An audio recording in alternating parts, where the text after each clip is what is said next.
U.S. President Donald Trump said on Monday he would, most likely, meet again with North Korean leader Kim Jong-un, while defending his efforts to convince Pyongyang to give up its nuclear weapons. In an interview with Reuters, Trump, who held a landmark summit with Kim on June 12, said he believed North Korea had taken specific steps toward denuclearization, despite widespread doubts about Kim's willingness to abandon his arsenal.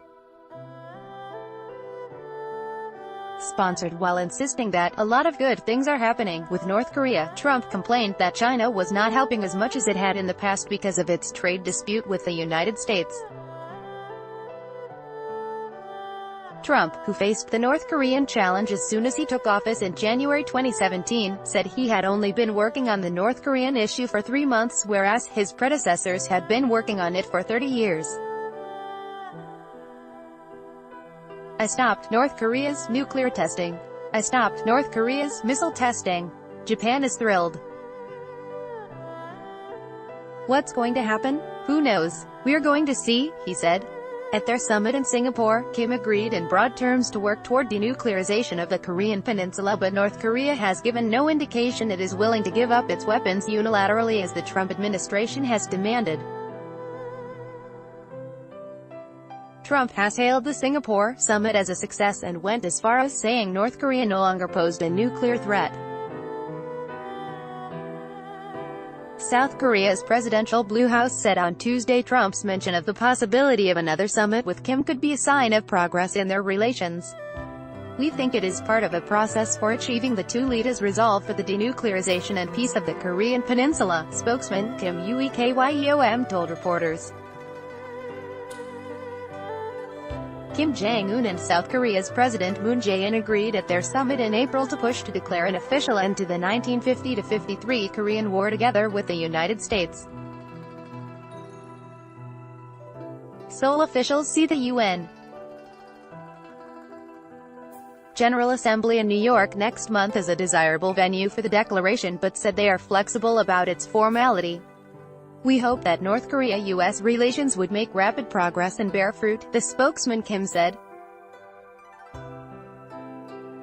The Washington-based think tank 38 North reported last month that satellite images indicated North Korea had begun dismantling key facilities at a site used to develop engines for ballistic missiles, and a first step toward fulfilling a pledge U.S.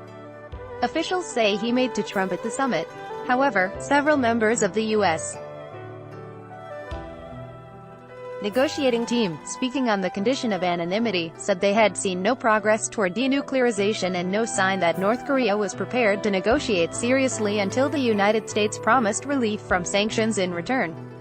Last month, Secretary of State Mike Pompeo told a Senate committee hearing that North Korea was continuing to produce fuel for nuclear bombs, and the U.S.